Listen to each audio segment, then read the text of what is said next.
you don't have to get this moment exactly right, but you do have to be aware as to uh, how much you're putting into this now, so that when you come back to it, you can refine that detail. Welcome to the Emergency Mind Podcast. I'm Dan Dworkis, and this is a space where we train ourselves to think and perform better during times of crisis.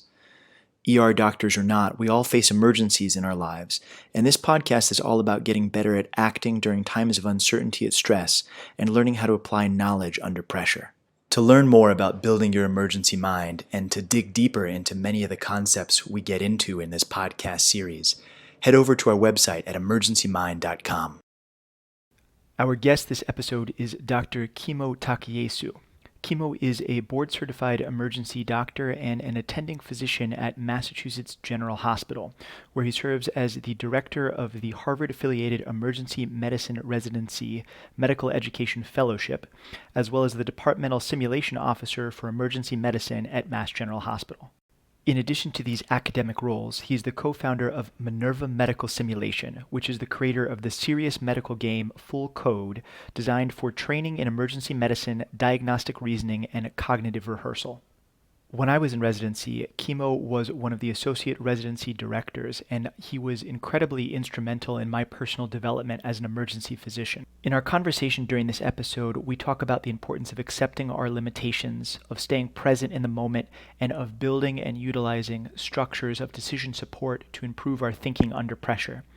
Interestingly, we also cover gazelles, cheetahs, race cars, and fine art painting. There's a lot here, so let's get to it. I hope you enjoy. Kimo, thank you so much for coming on to join us, man. It is an honor and a privilege to get to talk with you about this, and great to sit down in front of you, so to speak, and get back into this. Absolutely. Thank you for having me. Oh, my pleasure. I was hoping we could start maybe towards the beginning of your career. If you put yourself back in time a little bit and think back to when you were a resident or even a medical student, something in that sphere. What was it that got you involved in emergency care in general? Actually, in medical school, I went to med school at the Joint Medical Program at Berkeley and UCSF. And originally I was kind of headed into be in the world of education, and then kind of sidestepped that and decided to go into medicine. And during medical school, the one thing I wanted to be was a transplant surgeon. And, then I took acute psychiatry and I said, wow, this is amazing. I get to see all of these different ways in which people can view the world through both, psychiatric disease and real world disease. And I think that opened my eyes to the idea of I wanted to do more to treat a wider breadth of humans than was either in acute psychiatry or transplant surgery. And one of my good friends said, have you thought about emergency medicine? And I completely hadn't, because it wasn't part of the core curriculum, certainly at that time. And then I took a rotated at Highland, and was forever convinced that that's where I wanted to be. And I think the mission was so in line with the way in which I wanted to live my life. The idea that your safety net care, you treat anybody who walks in day or night, you see the range of the human condition. All of those things lined up with what my own kind of sense of morality was and still is. And I think being able to serve people, no matter what their condition is, no matter what their direction in life is, equally was definitely unique. And I was just thankful that I found it. And had you trained as an educator before all of this? In undergrad, I had done a lot of teaching in biology. And then likewise, when I was at Berkeley doing a master's degree, the master's degree was in education. And I had done a lot of teaching there through the graduate student instructor program. I'd also taken a year off before going to medical school and taught what's the equivalent of middle school through high school in a small town in England. And when you were first getting exposed to emergency medicine, because like you said, it's not often included, even still in some cases, in sort of the core curriculum for medical trainees. Yeah. When you were first getting exposed to emergency medicine, what did it feel like in those first couple of times when you were in the room for a really critical patient? I mean, Highland is no joke. There are some awesome doctors and nurses and incredible teams up there with some very sick people. What did that feel like? It felt like I was really on the front lines of humanity. I Mm. remember working with people like Susan Promise and Carter. For all those Highland folks out there, shout out to Carter. He was an iconic figure there. Lots of Dave English, John Rose, lots of great educators and great clinicians. And what I remember was this feeling that when you walked into the room, the patient was really dependent upon you. And at the time, me as a fourth year medical student, to understand what their problem was, to not prejudge them based on what they looked like, how they were behaving, what substances they might be intoxicated with. Um, and the challenge was to let go of your preconceived notions at the bedside and really try and figure out what was the true illness, what was the real reason why they were there. And I think a lot of the leeway that I was given as a medical student at Highland, still very closely supervised, but supervised from a distance, informed my way in which I did residency education for years. And I think being alone in the rooms with some of the patients there and really trying to figure out, I'll never forget, this guy had done PCP and he was literally cuffed to the stretcher, bucking like a bronco, as you know, and almost like tipping the stretcher over. And I remember he ended up being in acute renal failure. He was in rhabdo. He had a K of like 6.8. And he was sitting in this, corner of a very crowded emergency department. And what really opened, I think, my eyes was that here was somebody who I could have easily just blown off and said, we could sedate this guy and let him chill out and everything will be fine. But realizing that you really have to scratch more than the surface to understand what the pathology is that is surrounding you, and that you have to really delve deep, not just into the medical aspects of care, but the psychological predispositions that we all have in terms of our type 1 thinking, that we have to resist in order to really get down to caring for the patient who's in front of us. And how do we do that when there is the pressure of the busy emergency department around us, right? And because what you said makes sense. Don't just scratch the surface, dig deep, try to understand what's going on with the patient in front of you for real, not just the first wave of what appears to be going on. And that is exactly what you taught me when you were teaching me how to be an emergency doctor. But how do you do that when there is a busy, full emergency department, when there is chaos going on? And maybe the analogy here to outside the emergency department is, how do you accomplish, any sort of a mission that requires deep, focused thinking in the setting of a wide variety of other things that demand your attention and demand your time? I would say there's two main things that I think of. The first is, and I know that you do martial arts. I've done martial arts in the past. I remember one of my senseis saying, when you're fighting multiple people, so in order to get my black belt certification and second degree certifications, you had to fight 2 or 3 different people. And the coaching around that was, don't focus on one person. Keep your eyes centered in the room around you and use your peripheral vision to understand where people are. And I think that really does apply to, emergency medicine or disaster scenarios where you can't think of the patient in front of you. You have to think about the patient in front of you in the context of the other people who are around you. And that means that you can't delve too deeply into a single patient's narrative. You have to first start with how they look. You have to definitely talk to them to see if they can speak a full sentence or not. You have to use their vital signs. And you have to develop kind of a consistent sense of the people around you as they're coming in. It's very hard, but I think one of the mantras that I was taught during residency by Dave Peake was just keep moving. And as long as you keep moving, you'll be okay. But you have to keep swimming around to make sure that you're circling back to the patient who you might have missed something on, but ensuring that you're not missing any of the new arrivals who are coming in. And that's where our instincts as clinicians to be able to separate who's sick and not sick are really honed in seeing many, many, many patients, and that we internalize those illness scripts.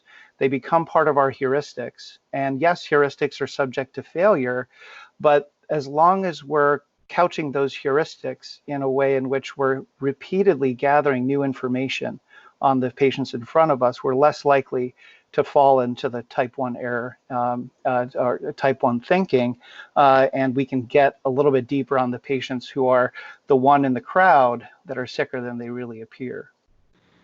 So many cool things in what you just said there. Let's like dive into that full force. So the idea of just keep moving, right? The idea of not getting stuck or standing still is really important, right? Mm-hmm. Some of this has to do with just if you think of the friction of making choices is easier when you start moving, right? And when you're in motion, you're more likely to stay in motion and make better decisions. But that's not something that's always easy to do. In fact, the opposite is much easier. It's easy to get stuck. It's easy to get really stuck when you start seeing particularly a very sick or a patient with a very complicated disease process, especially when you're more junior and you realize, this person depends entirely upon me making competent actions here. Mm-hmm. How did you start moving past that? Or what's your advice for the person in that situation who maybe they even know they want to keep moving, but they find themselves sitting there stuck? I think part of it comes with being wholly present in the present. One of the kind of essential pieces around meditation is, right, as you well know, you're trying to just focus on what your present existence is. And the past decisions that you've made, the past things that just happened to you, the things that you're worried about 5 minutes, 5 hours, 5 days, 5 years from now, you let all of those things go so that all of your consciousness is focused on the present.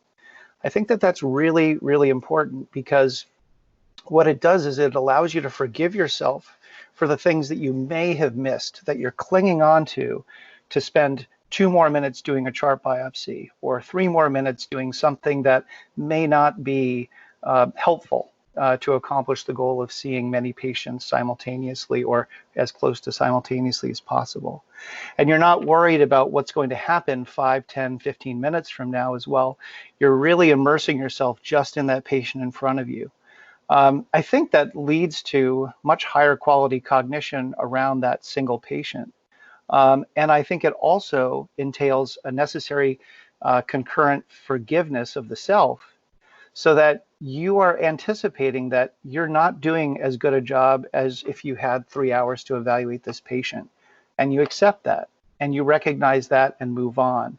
You don't let the fear of missing something hold you back from moving on, because you know that in 5, 10, 15, 20 minutes, you're going to be circling back and have an opportunity to go over that part of the canvas again. My wife's a painter, and she's been many, many different things, high school principal, et cetera. But the one consistent thing that she applies to her artwork, which she always applied in education, is that you don't have to get this moment exactly right, but you do have to be aware as to how much you're putting into this now, so that when you come back to it, you can refine that detail. And just like painting, you go back to the area of the canvas that you need to build up. You're not going to get the perfect image straight off. And that forgiveness in the present, I think, allows you to unstick yourself from the perfectionism that is so rife within medicine, that often holds us back and actually prevents us from performing as well as we could. So accepting the reality of our limitations and our limited ability to care for everything allows us to stay in the moment and take care of this one patient in front of us, because it frees us from the sort of time arc of what's going to happen and what did happen. Mm-hmm.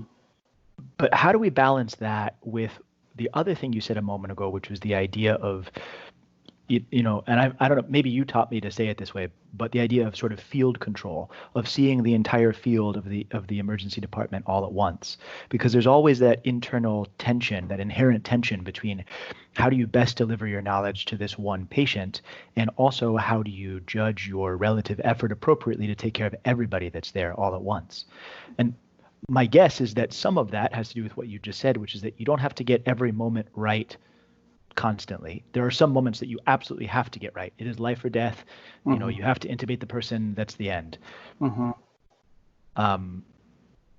But that's not always the case, right? So part of it is probably that, the ability to turn on and off, whether or not this is one of those moments. But how else do you balance that tension?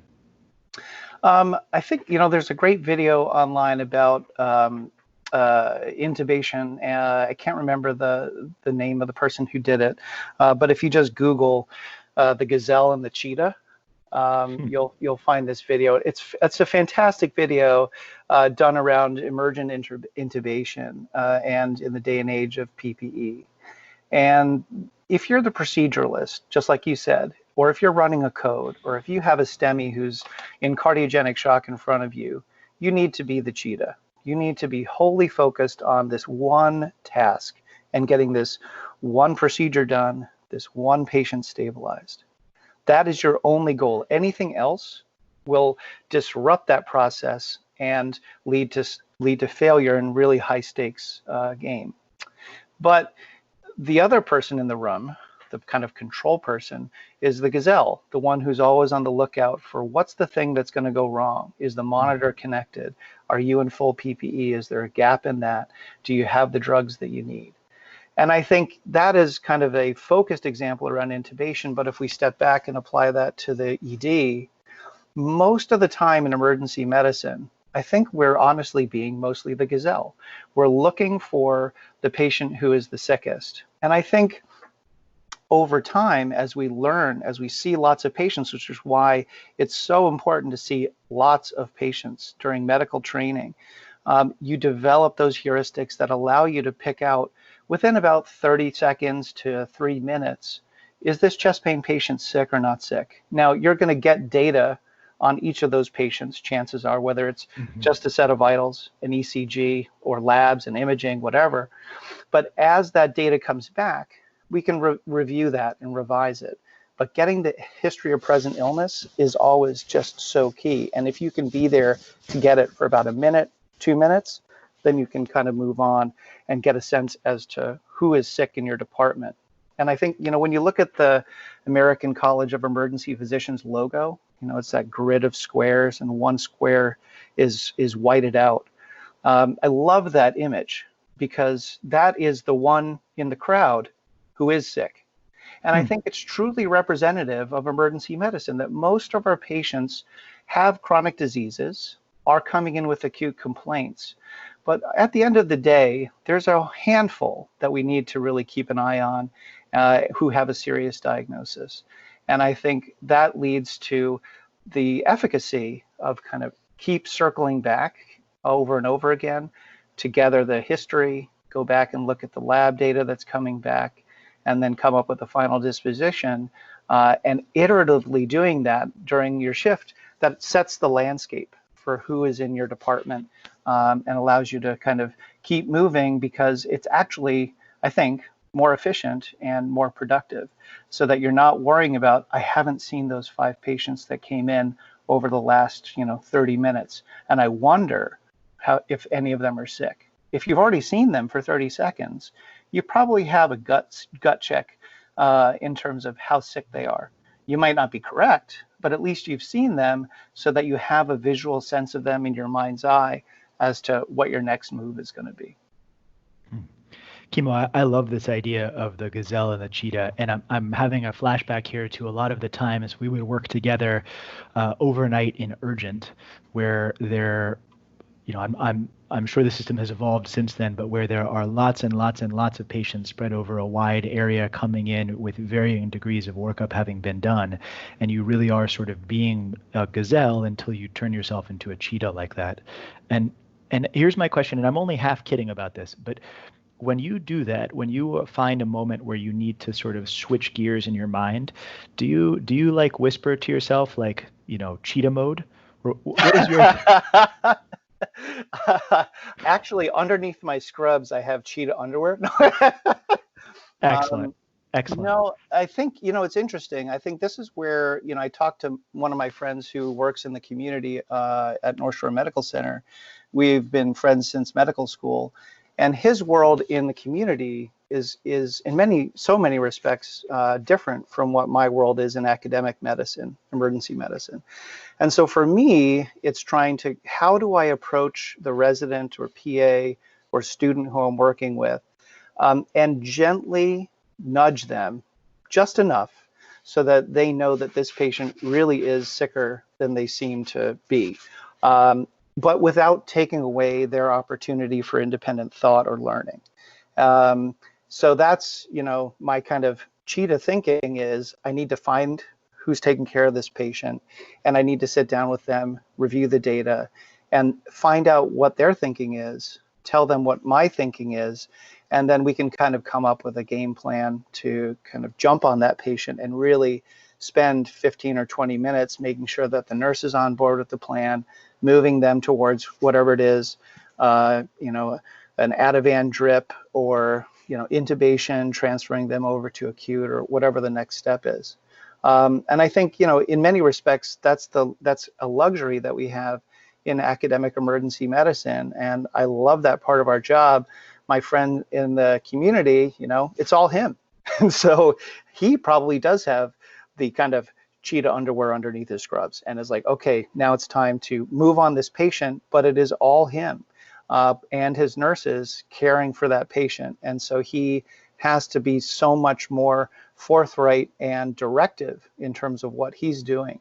Whereas my job is still to be one step removed so that I'm not usurping the learners in our midst when a patient gets sick, because frankly, that's exactly at the leading edge of the learning process that we want all of our learners to be at.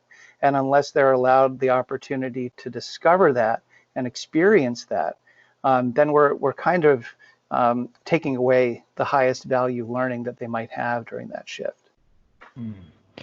And there's a bunch of stuff that's really interesting and implicit in what you just said there. Part of which I want to highlight is the idea that where we are doing our most important learning as a learner, because attending to student, we're all learning, right? Everybody's still learning. We're all upgrading and hammering on our craft over and over again. But where we're doing that learning the most is right on that edge where we're turning ourselves, from Gazelle to Cheetah or whatever it is. And also, actually, I'll say turning back from Cheetah to Gazelle is almost equally as challenging, right? To go back out and see the field again. I think it was one of my other teachers at Mass General, one of your colleagues, Toby Nagurney, who taught me the phrase to cone back out my attention. The idea being, okay, once you've done that critical procedure, now your next step of the procedure actually is to cone your attention back out and see the field again. And that rapid change of focus is so important. So that's where we're doing a lot of our learning. Implicit in that, of course, also is the idea that that's a thing that we can learn. We can learn that skill to be better at it. Other than allowing your learners to make that transition for themselves, how else do you teach people that? And I guess the question would also be, if you are listening to this and you're not part of a residency that has wonderful people like yourself that are training them, how do people learn how to do this? I think the most concrete one is, what I tell all of our senior residents as they're going into their senior year, which is scan the board. You're in charge of a big, 25 plus patient acute care area where everyone is sick. It's just crazy. So the only way to kind of regroup and to assuage that sense of panic that can come up when you see like, oh my God, I don't know anything about these 10 patients, is to kind of scroll through the whole list, whether you're on whatever your ED information system is, to run the board every couple hours and make sure that, every couple of hours you're going through everyone's data. It doesn't take very long. And, with an electronic health record, Granted, it's a lot of clicking, but to look at everybody's lab data as it's coming back and make sure that you're not missing that lactate 6 on somebody who otherwise looks totally fine, but is just starting to become septic from a clinical standpoint, when in fact, from a physiologic standpoint, they've been septic the whole time in front of you. It's just that their immunosuppression or their age or their own physiology is not showing it until the labs start to come back. So scanning the board, I think, is probably the first, second, and third way to use the EHR in a functional way, which is about the only thing it's worth. But it gives you that landscape of who is sick in your department and who's not. And the analogy here to somebody outside the emergency department would be to start to develop structures of thinking and systematic ways of thinking and repeating actions that support your individual actions, right? In the same way that we might scan a board to look at our patients, somebody else might be developing a system that automatically checks 3 points on a reactor over and over again to make sure that all the numbers are, I was going to say all the numbers are green, but you know what I mean by that everything is coming up green. And I think there's a link here between this whole idea of having a mind that's tuned like a cheetah versus having a mind that's tuned like a gazelle, and then also how to build support structures for our thinking. There's a lot of stuff that crosses over here between the whole idea of like system 1 and system 2 thinking in the whole, thinking fast, thinking slow, but it's not exactly identical, right? It's not that Cheetah is fast thinking and Gazelle is slow thinking. It's quite the opposite. Both of them just involve different mixes, in the same way almost that a string would be tuned to a different tension to produce a different type of note, depending on what you wanted it to do. I don't know what my question is there, other than like, man, this is really interesting to think about, and I've got to dig into this a lot more. Yeah, there's so much more, but I would go back to, the nuclear reactor kind of example that you said, like, so what is the external validity of this kind of way of thinking, right? And I think you see this throughout. I mean, the comparisons, I'm a simulation guy by trade, right? And so I've heard a billion times, as has all of us, well, the airline industry has been doing simulation for years, and it's, they have this error rate, and medicine has this error rate, and why can't we be more like the airline industry? I think that, there's a lot of truths in that once you dig past that, very superficial comparison, which has its limitations in terms of how much you can compare those two worlds anyway.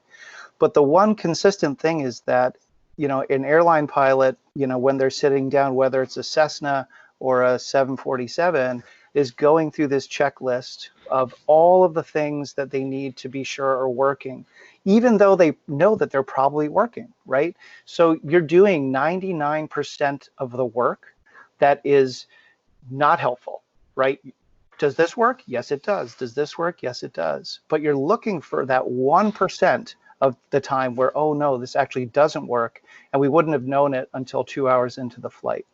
I think, medicine, emergency medicine is very similar in that way, in that if you approach it as an iterative process, right? Each time you're going through these things, you don't want to waste your time, but you're going through looking for the things that are aberrant lab values, vital signs that are a little bit off. You can do that quite efficiently with an electronic health record. Without necessarily having to go in to see the patient. And if you're doing that in the background and then using your FaceTime with the patient to really engage them, to talk to them, to make sure that you're addressing the humanistic needs that our patients have, then I think you're kind of able to win a little bit on both sides, where you're making sure that they're safe from a data perspective, and then you're using your FaceTime with the patient in order to kind of meet their humanistic needs, but also to use your clinical eye to gauge how sick or not sick they are.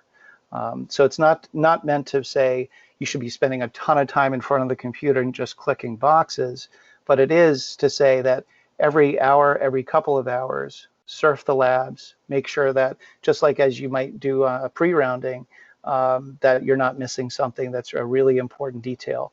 And the same goes for when I used to, drive race cars amateurly. I used to think it was ridiculous that I'd have to check off 100 things about everything from my brake pads to changing my brake lines every season, etc. But man, you pick up that one time where that one nut is loose, or the one time where your brake calipers are actually not working, and that has probably saved you a big crash or saved your life. So I think that this is not specific to medicine or the airline industry. I think it relates to a lot of other industries, businesses included. Man, where to even start with that? So first off, I had no idea you drove race cars, and that's amazing. And we're gonna have to talk about that more in a minute. But the idea of developing your own because actually an interesting parallel there in the airline industry, and I would guess in the race car industry, for lack of a better word, there's sort of like this developed set of here are the things you need to check. And in some cases that exists within emergency medicine, and in some cases it doesn't. And it's sort of up to the person to sort of develop that for their own self in terms of what needs to be checked and what needs to happen. And I'm thinking now about a time, sort of my first year out of residency, when I was an attending on my own, working in a solo coverage shop, and ended up with a very sick patient with a very difficult airway, and ended up having to perform a crike on a multi-100-pound human with epiglottitis. Really nice gentleman, thankfully survived this story I'm about to tell. And it was a really intense situation, and it was one of these like you have to be a cheetah thought moments. And I remember reaching for the crike kit, which last week I had happened to double check that there was a crike kit as I was going through my own internal sort of sense of things, but I'd never bothered to check what was in the crike kit. And it turns out that what was in the crike kit was just a single pair of forceps, which is not anywhere near the right amount or set of tools that it takes to actually accomplish the job. And from that time on, I sort of became,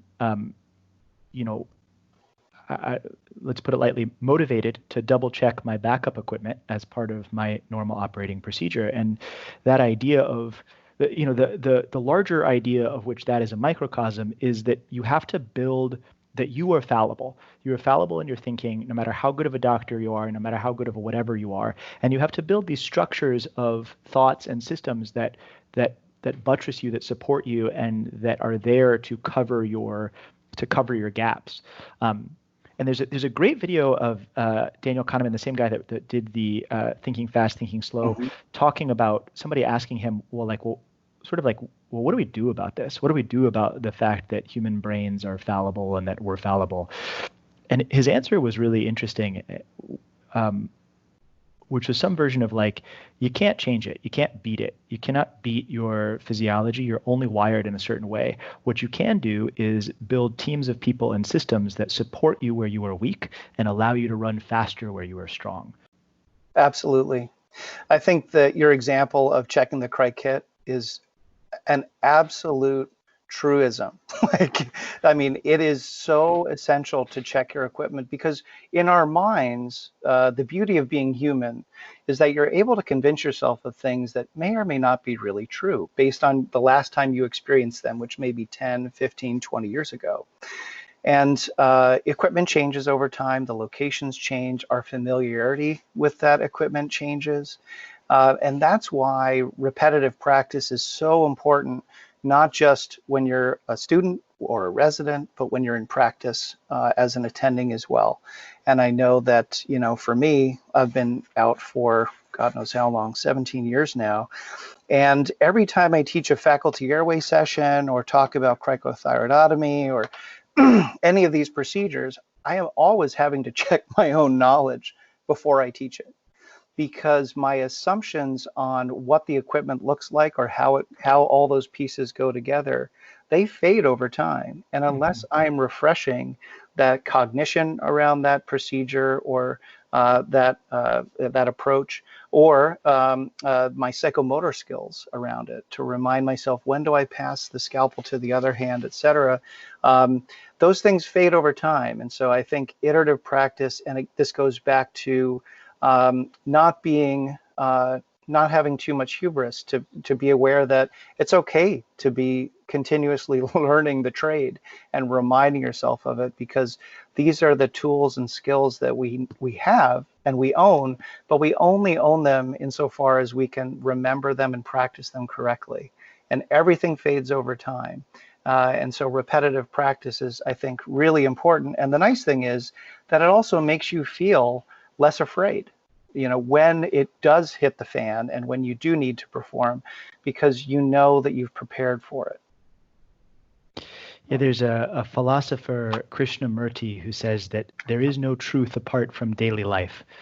The idea that the theory, everything you're learning, as you said, you own it as long as you can apply it when it matters, which I think is really true. And quick diversionary sidebar here for people listening that have just heard us have this whole conversation about a crike or a cricothyrotomy, and maybe you don't know what that is. It is a sort of emergency backup procedure when somebody is struggling to breathe. You're unable to pass a breathing tube through their nose or their mouth, and it involves essentially cutting their neck open and placing a breathing tube directly into their trachea. I will make sure there's a video up of that somewhere. But I want to go back for a second to something you said a moment ago, which is that sort of thinking about the idea of repetitive practice and iterative practice being so important. And maybe this is a great time to dig into the project that you've been spending a lot of time working on these days, which is the Full Code app. And I'd love to hear sort of what your philosophy behind that is and how you think it can help do some of what we've just been talking about. Yeah, I think, one of the things I loved about doing residency education and medical student education was the contact time, being able to kind of make ideas come to life and make learners feel comfortable about not knowing things and seeing them grow is enormous. One of the things that I realized, though, after years of doing simulation education and torturing you guys in the sim lab and over in the Stratus Center, was that stuff, that educational component is absolutely critical and necessary, yes. But there has to be not only a more efficient way of doing it, but there has to be a way in which we can allow learners to practice independently and privately without the fear of failure, so that they can go through the cognitive rehearsal that's so important in caring for common diseases and uncommon diseases. So toward that end, I was fortunate enough to have a very accomplished programmer reach out to me and say, hey, are you interested in creating a learning tool for residents and medical students? And we take what is in simulation and put it into the virtual world. And so the app is really designed to allow iterative practice with simulations that, instead of taking 20 minutes or 30 minutes with a group of 6 with a mannequin in a facility that costs $1 million, is a downloadable app that's relatively inexpensive and allows us to, I think, democratize, for lack of a better word, access to cognitive training like we would have in a sim lab, and distribute that, across the globe. So that was kind of the origin theory of the application, and all of it is kind of based on the idea of constructivism, constructivist educational theory. I won't bore the listeners with that, but as a reformed high school teacher, constructivist theory is basically that learning is the transformation of knowledge through experience. So experiential learning, active learning, as a lot of people know it by, is one of my areas of interest. And so the app was a way of kind of getting that out there to the masses. Awesome. It's also, as a sidebar, really fun to play. I was tooling around with it this morning on some of the new free stuff that you all have put out around the COVID-19 epidemic, and it is really cool. That's great. Yeah, big fan. Kimo, let's shift gears just a little bit. So we've been talking a lot about sort of how things work in the emergency department and how we learn and get better. What would you say for folks that are listening that maybe are not at all connected with the emergency medicine sphere? These same principles that we've been talking about, what do you think that they can be doing to sort of improve their ability to perform under pressure?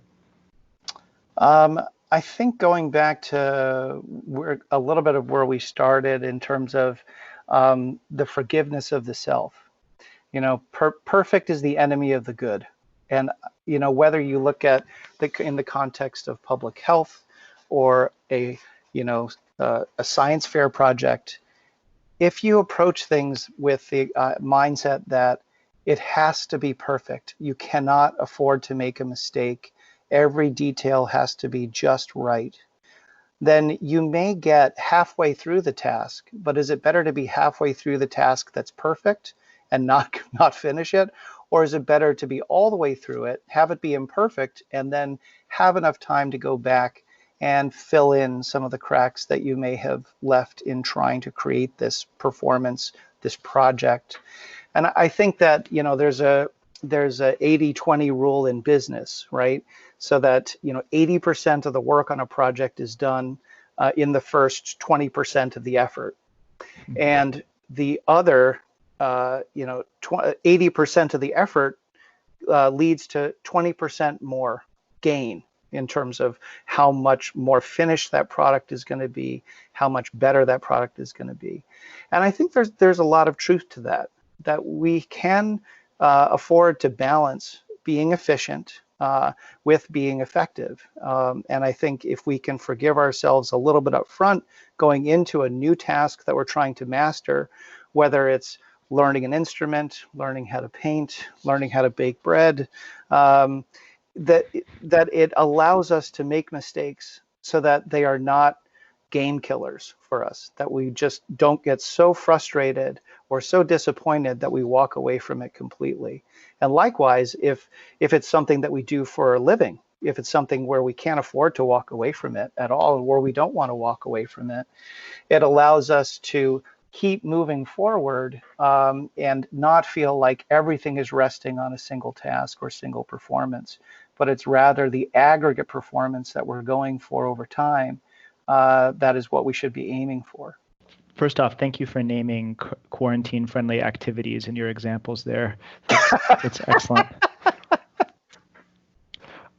Functionally, though, what does that look like for you? So when you're working on something and you find yourself at that edge where you're saying, hey, maybe I'm having perfection be the enemy of good here, and maybe I'm tripping myself in some sense. What is it that you do right then? How do you release that for yourself? I usually sit in front of whatever it is I'm supposed to be doing. So the most familiar example, obviously, is kind of editing or writing a manuscript. I'm still working on this. This is a lifelong problem. But it is just putting pen to paper. It's just getting the keys going and typing out some words and putting something out there. As you begin to form this into something, then you have something to work with. But looking at that blank page or looking at that thing in your inbox and thinking, I need to sit down with this and I need to start it and finish it and do it all in one go or have it be just right, that is usually a task killer. It's one where you cannot stop working on it once you open it, and so therefore you're not going to even open it.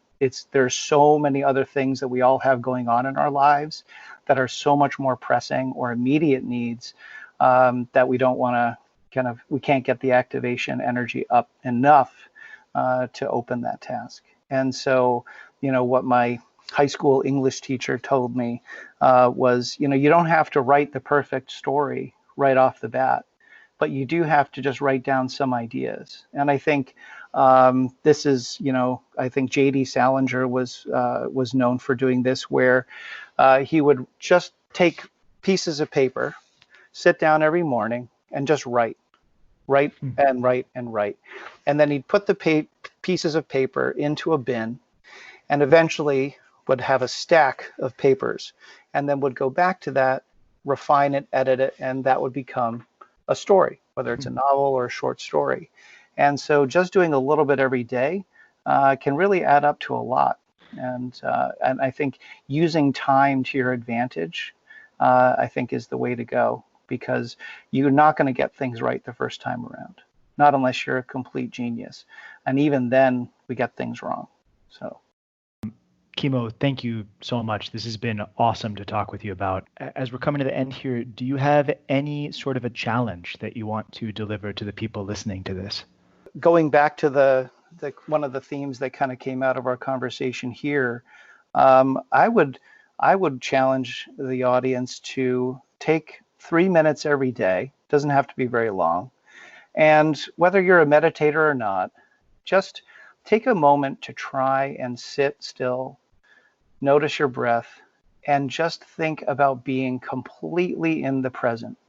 And the thoughts flood in, right, about what you did yesterday, what you're going to do in 2 hours, but just try and witness them and let them go. And just do that for a couple minutes a day and see how things go after doing that for 5 or 6 days in a row. I've found that, it really helps with my monkey brain. And I think that you do not have to be a meditator or committed to any sort of philosophical point of view in order to take advantage of just some basic mindfulness practices. And I think that they can pay off when it hits the fan and it's really busy, and you can remember that moment of being wholly present in the moment. I think that can benefit you, not just during peaceful times, but during times of struggle. Love it. Love it. Kimo, thank you so much. Absolutely wonderful to talk to you on this. Thank you for having me. Thank you for listening to this episode of the Emergency Mind podcast. I hope you enjoyed it, but more importantly, I hope you found something in there that you can use next time you find yourself in the middle of an emergency. As always on this podcast, our mission is to dive into applying knowledge under pressure, not to provide specific medical advice. Additionally, our opinions are our own and not those of our respective employers.